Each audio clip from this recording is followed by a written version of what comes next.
এদিকে বাইরে বসিয়ে দিয়েছি ভাত, যেহেতু সবার জন্য ভাত রান্না করবো তার জন্য কিন্তু বাইরে বসিয়ে দিয়েছি। শাশুড়ি মা নেই, তার জন্য কিন্তু সবার ভাত একখানে রান্না করব। ভাত রান্না করলে কিন্তু সকালবেলা পাঠিয়ে দিতে হবে হাসপাতালে। এদিকে আজকে রান্না করবো। এদিকে ডিম সিদ্ধ কিন্তু আমি দিয়ে দিয়েছি। এদিকে কিন্তু ডিম সিদ্ধ হচ্ছে আর কি। তারপরে কালকে যেহেতু তোমাদের দাদা ভাই তেল নিয়ে আসে, তেলটাও ভরিয়ে রেখে দিয়েছে। এদিকে আলু দিয়ে দিয়েছি, কিন্তু ওই যে এখানে দিয়েছি আলু, বাইরের উনুনে দেওয়া আছে আলু ভাতের ডেস্কিতে। তারপরে আলাদা করে ডিম যেহেতু বেশি রান্না করব তার জন্য কিন্তু ডিমগুলো আলাদা দেওয়া হয়েছে। আজকে সকালবেলা রান্না বান্না তোমাদের সঙ্গে শেয়ার করছি। কারণ কি বলো তো, কালকে রাতে কিন্তু শ্বশুরমশাইকে হাসপাতালে নিয়ে যাওয়া হয়েছে। তার মধ্যে হলো বাড়ির সব কাজের দায়িত্ব কিন্তু আমার, আর বরমশাইয়ের দায়িত্ব হলো সকালবেলা গরু বের করা। তো এদিকে আমি কিন্তু রান্না করতে করতে শ্বশুর শাশুড়ি মায়ের কিন্তু ঘরটাও পরিষ্কার করে দিচ্ছি। দেখতেই তো পাচ্ছ আমাদের গরিবের বাড়ি ঘর। তার মধ্যে কিন্তু এদিকে কিন্তু গরু থাকে, তার মধ্যে এদিকে রান্না বান্না করি। এদিকে কিন্তু ধান টান যা কিছু আছে কিন্তু রান্নাঘরের জিনিস সব কিছু কিন্তু এদিকেই আছে। তার মধ্যে এদিকে একটা ছোট্ট মোটো করে শ্বশুর শাশুড়ি মায়ের থাকার ঘর। তোমরা তো জানোই, আগেও হয়তো তোমাদের সঙ্গে শেয়ার করেছি।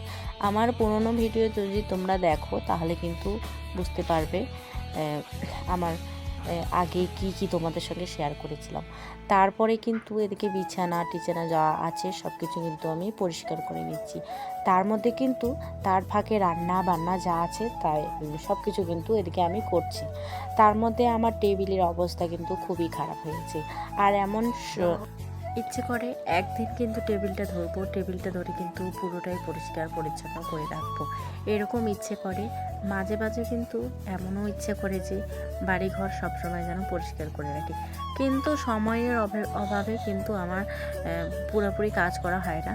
তার মধ্যে তোমরা তো দেখতেই পাচ্ছ আমার কিন্তু এদিকে যে গ্যাসের যে চুলোটা যে আছে এটাও কিন্তু অনেকটাই খারাপ হয়ে গেছে। শুধু এদিকে দেখতে পাচ্ছ উপরেরটা কিন্তু ভালোই আছে, তার মধ্যে চুলোর যে দুইটা যে কড়াইটা যে বসাবো ওটা কিন্তু খারাপ হয়ে গেছে। আর কড়াইটা না ধরে যদি আমি ঘাটাঘাটি করি তাহলে কিন্তু পড়ে যায়। হয়তো বা কোনো দিন নিতে পারবো কি পারবো না সেটাও আর কি জানি না, কপালটা এতই খারাপ হয়ে গেছে বর্তমানে। তার মধ্যে এদিকে দেখতেই তো পাচ্ছ রান্না বান্না আমি কিন্তু করে নিচ্ছি। এদিকে ডিমটা কিন্তু দিয়ে দিলাম কড়াইয়ে, তারপরে সিদ্ধ আলুগুলো কিন্তু গামলাতে রেখে দেওয়া হয়েছে। এক এক কাজ বাজ সব কিছু কিন্তু সাজানো আমার হয়ে যাচ্ছে। তারপরে দেখো তো এদিকে কিন্তু আমি ছোটো ডেস্কিতে রান্না করে নিয়ে আজকে হাঁড়িতে, বড় হাঁড়িতে কিন্তু উনুনে রান্না করা হয়েছে, তোমাদের সঙ্গে শেয়ারও করেছি। তারপরে দেখো এদিকে কিন্তু আমি সব আদা আদা পেঁয়াজ বেটে নিয়ে আসি কিন্তু এখন আলুগুলোও বসিয়ে দিলাম উনুনে, মানে কড়াইয়ে বসিয়ে দিলাম। বসিয়ে দিয়ে কিন্তু ঘাটাঘাটি করে এদিকে জল ঢল ঢেলে কিন্তু আমি বাইরে চলে আসছি গরুকে জল দেবো বলে। আর 8টা বাজতে না বাজতে কিন্তু চলে আসবে গোয়ালা কাকু, তার জন্য কিন্তু আমি তাড়াহুড়ো করে জল টল দেওয়ার ব্যবস্থা করছি। এদিকে কিন্তু ঘরে গিয়ে আর কি ধানের ভুসিগুলো নিয়ে আসবো। ধানের ভুসিগুলো নিয়ে আসলাম, তারপরে কিন্তু লবণ টবণ সব কিছু দিয়ে কিন্তু ঢালাঢালি করব।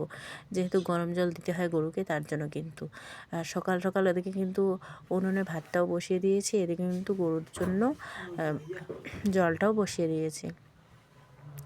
তার মধ্যে দেখো তো শরীরের কোয়ালিটি কেমন হয়েছে, শরীরের অবস্থা কিন্তু একদমই খারাপ হয়ে গেছে, একদমই কিন্তু কালো কালো লাগছে আর কি।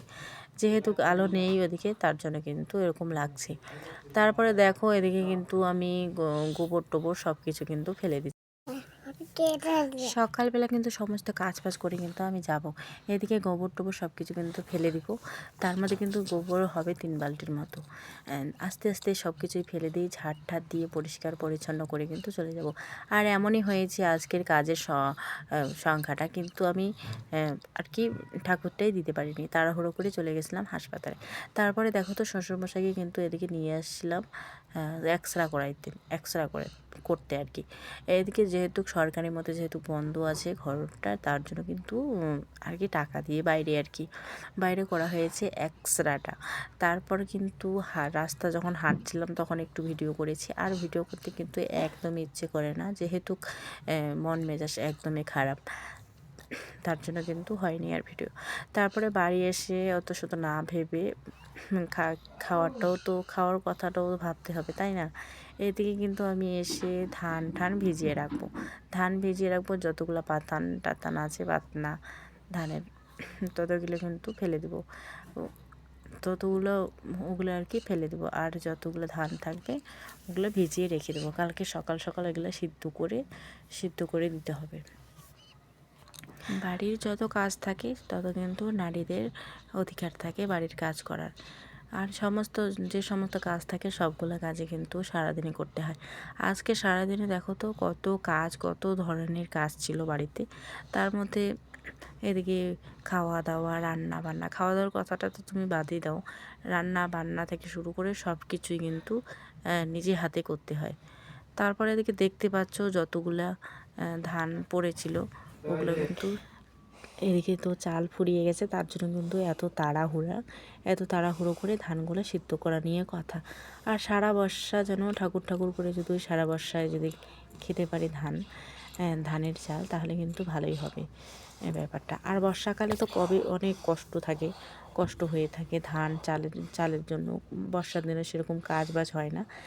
তারপরে তো দেখতে পাচ্ছ কলেপাড়ের ঢলটাই কিন্তু ভর্তি হয়ে গেছে কিন্তু ধান দিয়ে। তার জন্য কিন্তু ঝাড়ুটা নিয়ে গিয়ে ঝাড় দিচ্ছি আর কি ওই সাইডটা, কিন্তু তবুও পরিষ্কার আর হচ্ছে না। তার জন্য কিন্তু জল টল দিচ্ছি। তো কালকে যদি আমি কিছু ধোয়াধুয়ি করি বা কলে যদি পাম্প দেই, তাহলে কিন্তু অলরেডি আর কি চলে যাবে ভেসে। কালকে থেকে এই ভুলটা আর করব না, কারণ এই ভুলটা করলে তো ধানটা ওদিকেই থেকে যাবে। কালকেও যদি ধান সিদ্ধ করি তাহলে কিন্তু সুন্দর করে ভিজিয়ে রাখবো। বালতিতে করে ধানের বাটনাটা নিয়ে দূরে ফেলে দেবো, ওরকমই বুদ্ধি করতে হবে। তারপরে দেখো জানলা দরজা একদমই সবই খোলামেলা। ওটা কিন্তু সকালবেলা আমি খুলেছিলাম আর সন্ধ্যাবেলা লাগিয়ে দিলাম। আর এদিকে আবার রাতেরবেলা হাসপাতালে কিন্তু ভাত নিয়ে যাবে শাশুড়ি মা, তার জন্য কিন্তু এদিকে রান্নাবান্নাটা আমি করছি। ভাত তো মায়ে রান্না করেছে, আমি মাছের তরকারিটা রান্না করে দিই। এক তরকারি ভাত নিয়ে যাবে, তার জন্য কিন্তু এক তরকারি ভাতে আর কি রান্না করে দিই। এদিকে কিন্তু পেঁয়াজ আর লঙ্কাটা দিয়ে দিয়েছি ফোড়নে। তারপরে কিন্তু আলুটাও দিয়ে দিলাম। আলুটা একটু ভাজাভাজি করার পরে মশলা বাটাটা দিয়ে তারপরে কিন্তু এদিকে মাছটাও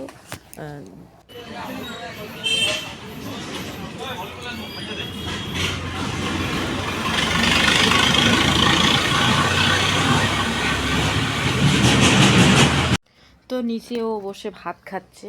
তো আজকে তো জানোই কি তরকারি রান্না করা হয়েছে। আজকে রান্না করা হয়েছে মাছ আলু দিয়ে। তো সকালবেলা ডিম আলু দিয়ে রান্না করা হয়েছে। আর এই সময় বেশি কিছু খেতে ইচ্ছে করে না, কারণ শ্বশুরমশাইয়ের শরীর তো অসুস্থ, তোমরা তো জানোই।